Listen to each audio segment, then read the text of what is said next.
او د پی کې چپن مرګري د یوت وطنپال یوت او د زمونږ د صوبایي مشران عبید باچا، بلال محمد زی، سالم روره، صدر شاه صاحب او زمونږ د صوبې صدر حاجي اسد صاحب او زمونږ د ویلیج کونسل چیرمنان صاحبان، زمونږ د زیم هوارونه منتخب چیرمن حاجي ابراهیم صاحب، ظاهر شاه صاحب، مونږ ستاسو ډېره زیاته شکریا ادا کوو چې تاسو مونږ ته په دونه لنډ ټنګ وخت کې یو داسې یو میټینګ وکړو چې زمونږ صوبې صدر راتلو دلته زمونږ د یاد خان شهید نن 8 فروری باندې د هغوی په کب مزار باندې پولو کا چادر هغه مونږ خپل دا کوو خپل طرف نه. بیا ابراهیم حاجي وویل چې یاره تاسو راشئ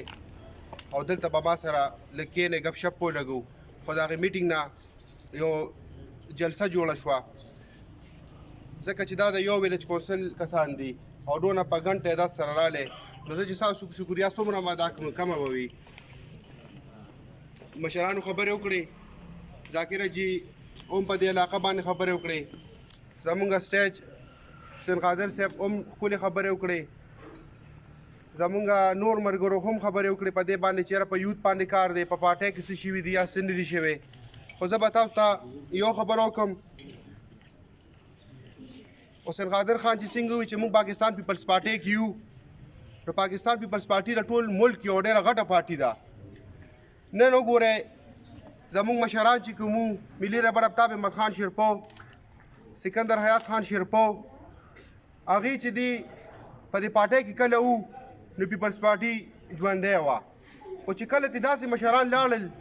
نو پیپلز پارټي یو ډېره غټه پارټي وه، خو چې کله ترې ملي رهبر آفتاب احمد خان شیرپو په کومه ورځ لاړو نو په هغه ورځ نه پس موږ ډېر محنت وکړو، موږ زموږ دا ملګري ټول لګیا وو د اسلام آباده پورې زرداري هوس بلاول هوسه پورې به موږ لاړو، خو په ډسټرکټ کې چې کوم دی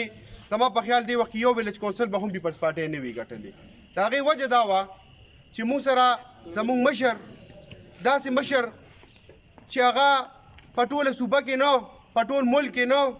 په ټوله دنیا کې د هغوی یو نوم دی، بهر ملکونه چې کوم دی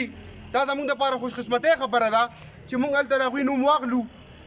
نو هر ځای کې به چې کوم دی زموږ د مشر پېژنګلو کېږي. ملګرو په هغې به خبرې کوو، خو ایجنډا